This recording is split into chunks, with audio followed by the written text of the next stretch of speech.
This going. We have another, world expert here. So this is Dr. Appleby I'll be introducing. So he is a neuropsychiatrist specializing in the treatment of research of cognitive disorders.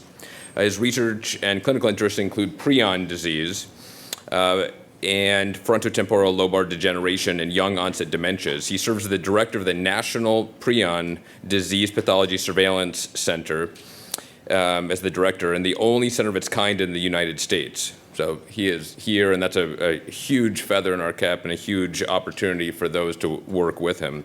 Coordinating autopsies and neuropathologic examinations of suspected prion disease causes around the country. So super excited to always hear you speak and learn so much, so thank you.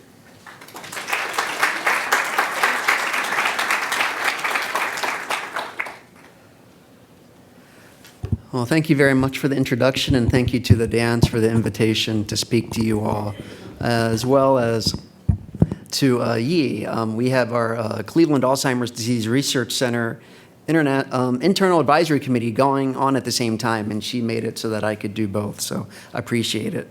To Jen's point, many of you here do nanoparticles for drug delivery systems. Some of you put essential oils on sticks. I write hospice orders, and we hope to change that. So today we're going to tell a story. So as background, human prion disease, which is the disease we'll be talking about today, is caused by misfolding of the normal prion protein. It propagates and is neurotoxic. It's rapidly progressive, ultimately fatal. No one survives. In our country, the median time from diagnosis to death is 1 month. Average illness duration is 4 to 6 months from symptom onset until someone passes. It's a rare disease, but in the US, we see about 600 to 700 new cases every year. And this is the only disease that actually has 3 causes, the most common of which is sporadic, which is like most cases of neurodegenerative disease, Alzheimer's disease, Parkinson's disease. We think it's due to a post-translational modification of the normal prion protein. And that makes up about 85 to 90% of all cases. 10 to 15% are due to a genetic mutation of the prion protein gene. This makes the protein more likely to misfold into the disease-associated form. And then under 1% are the acquired forms or infectious forms. This can occur medically through iatrogenic CJD, usually by reusing cadaver brain products into a healthy individual or neurosurgical instrumentation. Or there's variant CJD, which is what we call human CJD in someone who ate meat contaminated by mad cow disease. I think this is what they wanted me to talk about. This is the IONIS 717 study that university hospitals had a very prominent role in. I think it was featured earlier this year in a UH research. I don't remember the name of it. But Jennifer, I did smell the coffee on the way in, so I think I'm okay. But this was really a game changer for our field. It's for early symptomatic prion disease using antisense oligonucleotides designed to lower the expression of the normal prion protein. University hospitals helped design the study. We were the first to be activated and the first to enroll and to dose a patient. It was a study of first for our fields on many instances. It was the first approach of actually lowering the prion protein. It was the first study in our field that was sponsored by a pharmaceutical company, which was huge. And it was the first study that actually had cross-country and cross-continent collaboration. But that study's still ongoing, and we can't talk about the results yet. And I think it's kind of boring to talk about study design, so we're going to talk about a story instead. And that story is, how did we get to this point now? So this is Eric and Sonia. They were here about a year ago. Sonia tested positive for a mutation for fatal familial insomnia. Sorry.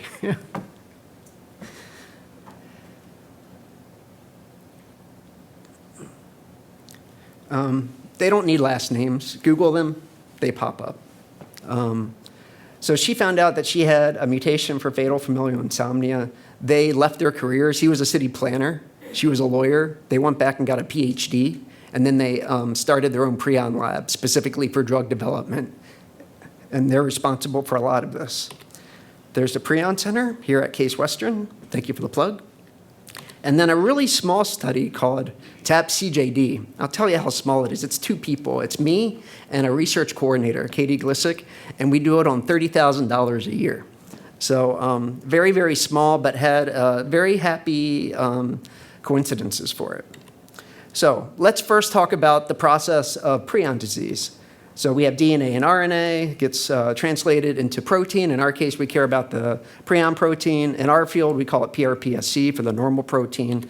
Again, that undergoes a 3D conformational change into the disease-associated form. That's the PRPSC in our field. That causes neuronal death, and then that causes symptoms. And there's a couple ways you can intervene potentially to treat this illness. Of course, we could reduce the normal prion protein, like the Ionis study.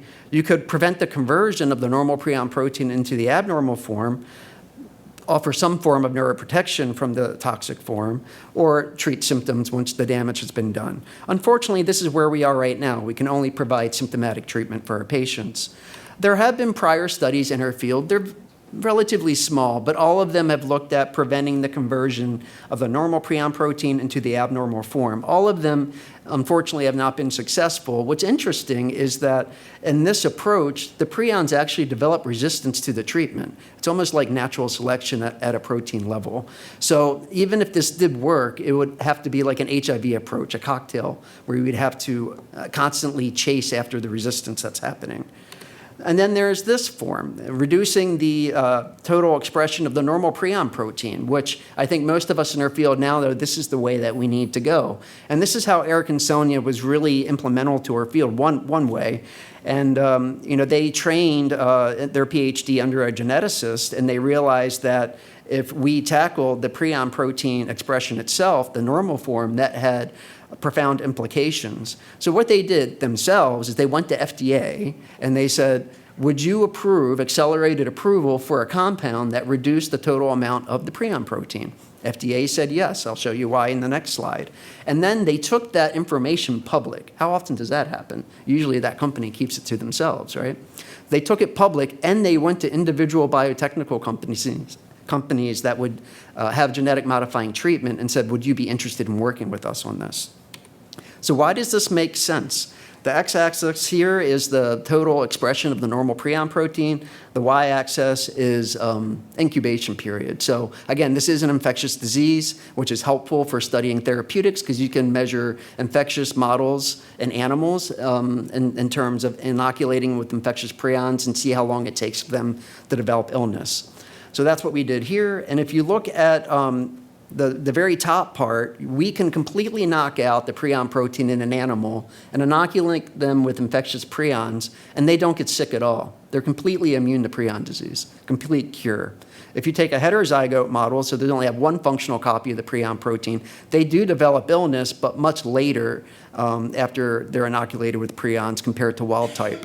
Then you can go the other way and you can actually overexpress the prion protein, and that actually accelerates the incubation period, makes it shorter, and also actually makes the disease more aggressive. So this is pretty compelling evidence that attacking the normal prion protein actually could have profound implications in the disease itself.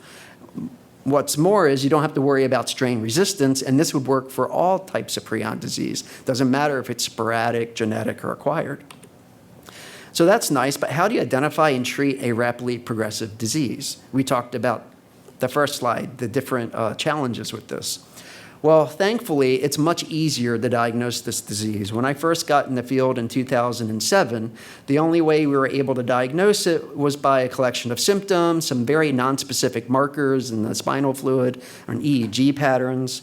In 2009, we at least had MRI findings we could go to, but still syndromic diagnosis with suggested biomarkers. 2010, the Prion Center started a more specific biomarker in the CSF, but same approach. That all changed in 2018 when the Prion Center started doing RT-QuIC on all samples that came to us. RT-QuIC stands for real-time quaking-induced conversion. It's basically PCR for proteins. It amplifies very minute amounts of protein, specifically the abnormal prion protein that causes disease, to a level that we can detect it. You wouldn't expect that to be positive in any other disease, right? So it's extremely specific, almost 100%. Very rare to have a false positive. So now it's so specific, you only need one symptom, any type of neuropsychiatric symptom, with a positive RT-QuIC, and that's enough to make a probable diagnosis. So if you'll bear with me, on the Appleby Diagnostic Confidence Scale, at the very beginning, it was very stressful. I didn't have much mentorship at that time, but basically what you did is you ruled out everything else. You waited till all the results came back, and only then, if you had some suggestive symptoms and maybe a suggestive biomarker, did you give the family the diagnosis. We had more specific tests later on, but they're still non-specific to some extent. And then RT-QuIC completely changed the game, right? Because now you have a disease-specific biomarker, drastically increases the clinical confidence, right? So now you have clinicians that are much more likely to give a diagnosis, and they're much more likely to give it earlier. In fact, before even all the other results are back, because you don't expect it to be positive in any of those other differential diagnoses. So that's really helpful. Can you imagine trying to do a treatment trial before 2018? It would be disastrous. So enter the Prion Center. The Prion Center, again, here at Case, we're funded by CDC to coordinate autopsies on cases of suspected prion disease from across the country. We've been doing this for 28 years. And that's our mandate. So we've, over the years, tried to say, well, how can we get as many autopsies as possible? And the answer to that is help clinicians make the diagnosis, right? So we also have a CLIA certified clinical lab, the only one at Case, that does the spinal fluid testing, specifically that RT-QuIC. But we also have a lot of consultation services. We have brain MRI consultation, expert consults. We have this TAP-CJD program that you'll hear about later. All of them are designed to funnel diagnoses and autopsies so that we can do what we're supposed to do for the CDC. CDC estimates that we come across 92% of all expected cases of prion disease in this country. That's unsurpassed. What other entity sees almost 100% of a disease, right? So the reason why we wanted to do that, again, is we wanted to be able to make a diagnosis so that we could offer autopsy and do neuropathologic diagnoses to potentially uncover other novel prion diseases. But when it looked like we had the advent of treatment trials, that quickly changed. Now, when we have that immediate diagnosis with an RT-QuIC, we can tell them about the autopsy program, but we can immediately tell the ordering provider that also there's a clinical trial that their participant may be eligible for. So imagine, you see 100% of cases, as soon as you make the diagnosis in the lab, you tell them about a potential clinical trial. Pretty powerful. Okay, but how do you measure progression in such a rapidly progressive disease? A median time from diagnosis to death, 1 month. What do you do with that? And I think all of us here will recognize there's more important things than survival sometimes. There's quality of life, and that's a very severe consideration here. So enter this extremely small study, the TAP-CJD study, just 2 of us. We recently added Ali Kovacevic from psychiatry. Thank you for that. Basically, we started this in 2017, way before the COVID-19 pandemic. Let me tell you how much teleneurology has changed since then. The technology is way better than what it was. And the premise for this is I felt guilty when people came to see me from out of state. When we already knew what the diagnosis was, they just wanted, I guess, a second opinion and someone who knew about the disease to see them. And they're extremely debilitated individuals. So I said, well, why can't we do this remotely? We didn't have great telemedicine at that time, but we had some form of telemedicine. So we started this to offer remote research so people could provide in clinical research, but also to collect surveillance data so that we could improve surveillance. And I like to call this the little study that could, because it's a little study, right? 2 people, $30,000. And we did not expect it to be used the way that it has been. And that's the happy little accident, as Bob Ross says. So for this study, we would see people and collect data, clinical assessment scales. So in our field, we have something called the Prion Disease Rating Scale, which is a functional measure that's pretty accurate at measuring progression of the disease. And we do cognitive measures and a couple other measures, right? But look at the frequency at which we're doing them. We're doing them every month. Before, when people participated in clinical trials with this disease, they might show up to a clinical trial site once. Right? They're not going to go again because they're too debilitated or they pass away. They're not going to fly to San Francisco more than once from Ohio to participate in a clinical study with this disease. But we were able to do it remotely, so we could do it anytime, anywhere. So this cadence of study visits matches pretty closely with a clinical trial. So as you would probably guess at this point, pharmaceutical companies and people that are interested in doing first-in-human studies were very interested in these data because they could model their clinical trial after it. And if you look at the schedule of events and the assessments done in the Ionis study, it's almost identical to this.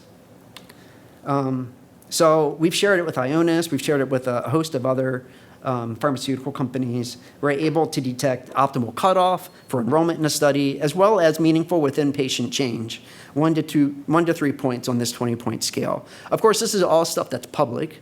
We followed Eric and Sonia's lead. Nothing is behind closed doors. So any company can take this to FDA and use it as evidence for a primary outcome measure. So there's Ionis, which is wrapping up. We should know results very soon. Hopefully we'll get a phase 3 shortly after. The red here are the ones that are active.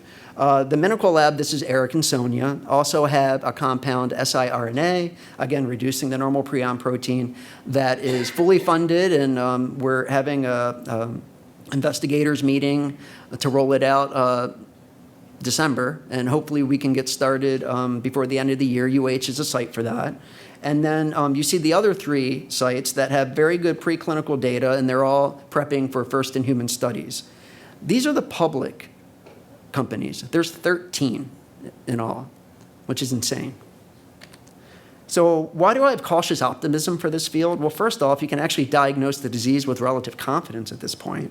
So that makes a huge difference. And when you really look at prion disease, it's pretty simplistic on the biologic level. You need to have the prion protein in order to have prion disease, right? You remember the animal models, you remove it, they can't get prion disease. And what's more is all those animal models that knocked out the prion protein, they were all phenotypically normal. They had normal lives, normal durations, everything. And if you look at large genetic databases of humans, we can find people that only have one functional copy of the prion protein gene, and they're normal in old age. So that suggests that at the very least, you don't need full expression of the prion protein gene for compatible with life. So you can definitely reduce this safely. How much, we don't know yet. Industry is involved. It's really helpful when you actually have money to do these types of studies, and that's what industry brings, just to be frank. We have so much more collaboration now since Ionis started, because it really brought all the prion communities together. We used to be a very tight community because of prion surveillance, and then when variant CJD and the mad cow epidemic was receding, a lot of those surveillance centers became defunded or less interested. This has really brought back that collaboration across all the centers. And very importantly, in our disease, we have a group of individuals that we know that are at high risk that have 0 symptoms. These are people that have a genetic mutation that we know are probably going to get sick, but they're not symptomatic. So if we give them a treatment like this, we could potentially delay or even prevent the onset of disease ever happening at all. And I think that's what we all really want to do. The caveat with that is we do have symptomatic people, and of course that makes up the bulk of our population, but you know the limitations that we have with that.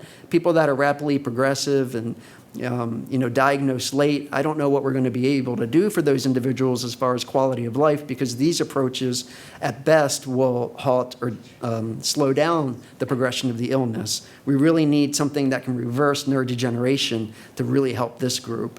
But there are probably about a third of this population that are slower and also present earlier that we actually may be able to have meaningful benefit in.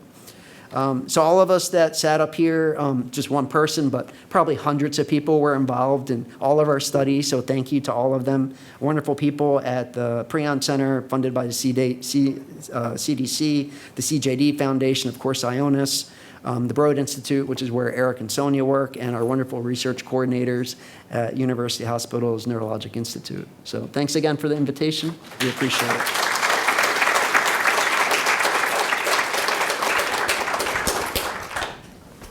I think I can speak loud enough. Really inspiring. We have people online. Okay.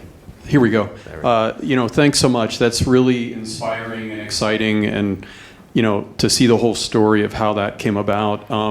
The one thing I was involved in some aspects of this from the company I was involved in, and one of the things we came to realize is deep brain matter, thalamus, doesn't get reached very well with nucleic acids, and that's what's being used largely here. That's why they've resorted to, in Huntington's disease, injecting viruses to deliver something to knock down that bad protein. So I kind of wonder how this is going to evolve, and one may need to start to think about this. And you want it potent and quick, and certainly for other conditions, like brain tumors, it involves a surgeon, So I think that might be something that,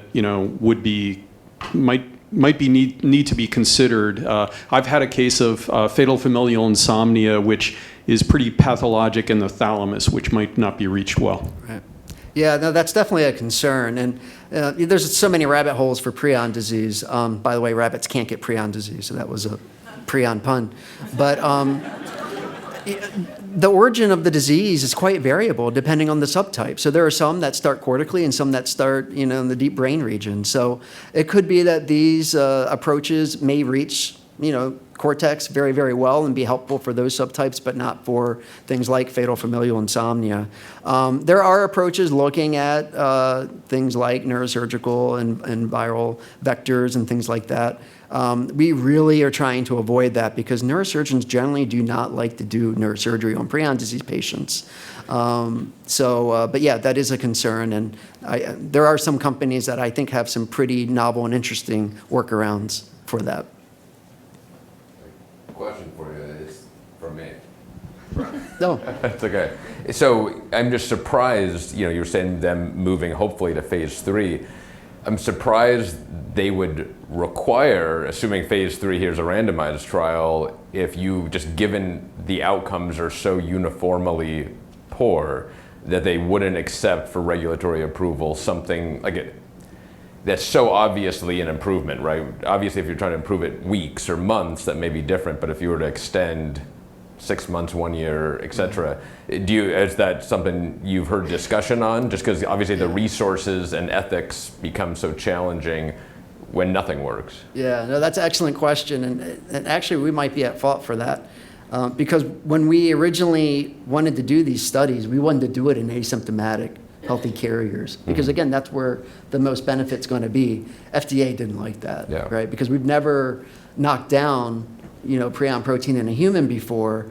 They said, no, you can't do that. And then, we tried to convince them to do what you said, phase 3 and symptomatic. And they're like, again, no, we've never done that in a human before, but they're going to die anyway. So they didn't want that approach. But again, I think Ionis study is going to be a successful study, whether it was positive or negative, because it really started the ball going. And one of the ways it will do it is by saying we did give a compound to humans that reduced PRP and nothing disastrous happened, right? So that opens the door for things like a phase 3 from out of the gate for symptomatic patients. Appreciate it. Yep. Okay, thank you. Appreciate it.